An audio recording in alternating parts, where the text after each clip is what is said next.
Виж тези хора, които викаха: Осана, Осана, сине Давидов. Тези хора с палми го посрещаха, с любов, с радост. Но след недълго време тези хора викаха: същите хора, разпни го.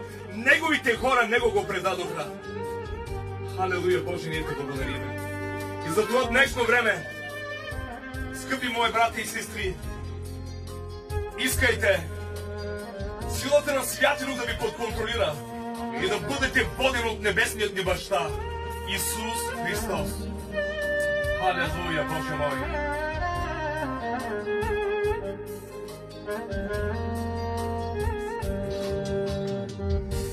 Трънен венец му положиха,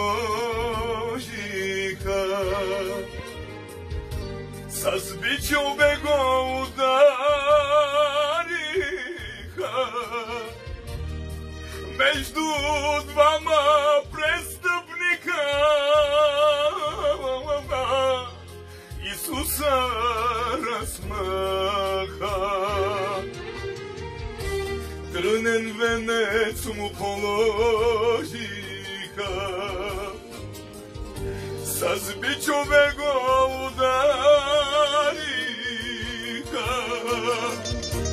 между двама разбойника Исуса размаха. Неговите хора него го разпънаха. Исус толкова ги обича, па кръвта си той проля. Неговите хора него го разпънаха. Исус толкова ги обича,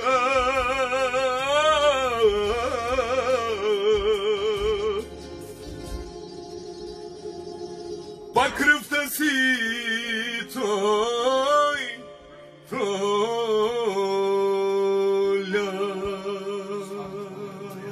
Алелуя! Дайте слава на Господа! Алелуя! Искам да кажа в името на Исус, искаме да отпратим един много специален поздрав за нашата сестра Пепа.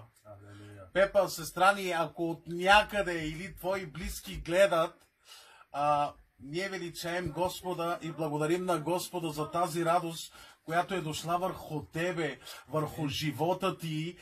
Искаме да прославиме Господа с една прекрасна песен, която се казва "Изцериме каджама ангеле". Както това изцерение е дошло върху нашата сестра Пепа в името на Исус.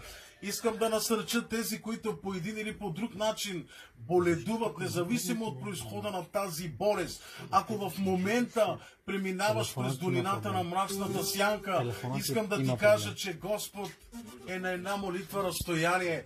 Затова ти, който и да си, човече, отвори сърцето си, повярвай в Божия Син, повярвай, че Исус Христос умря за тебе и както Господ, халелуя, направи чудо за нашата сестра Пепа, халелуя, така то ще направи и за вас. Нека Бог да ви благослови. Амин. И дано се събудите, халелуя.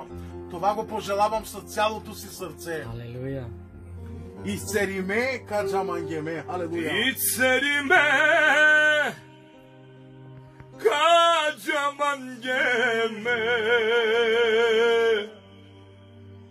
те слави на